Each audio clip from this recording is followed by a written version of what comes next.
We talked about unit trust investing in the previous episode. In this edition of the Investsmart series brought to you by the Securities Commission Malaysia, let's get into the how of investing in unit trusts.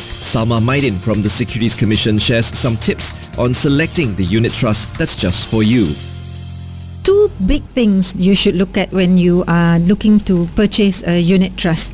Look at where you are at. What are your investment objectives? You will hear this line a lot. Risk profile, risk tolerance. Look at where you are at and what you're looking to get out of your investment. The second bit you should look at is what investments are available out there. What kind of products are available? The two must match. You must be able to invest in a product that meets your risk tolerance. And now it's time to find out what funds are out there, but Salma reminds us what is an important first question to always ask. Is this a fund that's approved by the Securities Commission Malaysia? If it's a fund that's sold in Malaysia, is the person authorized to sell that fund? When you look at the funds itself, look at the type of funds that's being sold to you. You have a big range of funds. You have an equity fund. It primarily will invest in stocks in the Malaysian stock market. You have a bond fund. It will invest in fixed income. You would also have mixed or balanced fund. You will hear that a lot. A balanced fund has a different asset allocation with different types of returns. Also, you need to know from whom you are buying your unit trust. Is the manager licensed by the SC? Is the product approved by the SC? Those are basic important questions. Once you start with that, you can look at what funds are sold by the manager.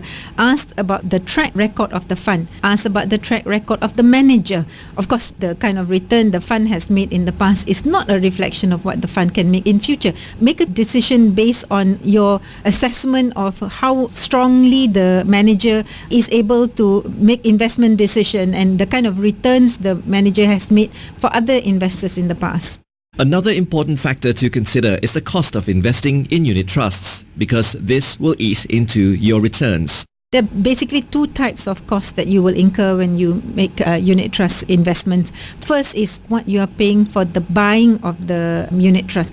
The second fee you will pay is to the investment professionals who manage the fund. If you're buying through a platform, it charges different fee. If you're buying through an individual unit trust consultant, you may have a different structure of fees. Ask questions about the management fee that will be paid to the manager.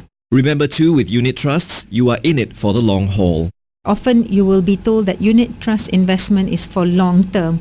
What I can clearly say, it's not going to be overnight. It's not going to be short term. The long term horizon, it's anytime between 12, 18 months or even way out 5, 6 years, 10 years, which is why it's important to start investing early to be able to see the kind of returns in the long term. So now you need more information. Where do you go? The Securities Commission website is an important first step if you're looking to invest in unit trust. It lists out unit trust managers licensed by the SC. Check out the SC website to look at products that are approved, following which you can look at the unit trust management company itself. Another great resource for investors to consider is the Investsmart program that the SC runs continuously. It's an investor education channel. There are a lot of information that investors can access to make better investment decisions. So do your research, read the product disclosure statement and ask questions. Join us again next week for more. This has been the Investsmart series brought to you by the Securities Commission Malaysia. For the whole series so far, visit investsmartsc.my. BFM, be financially minded.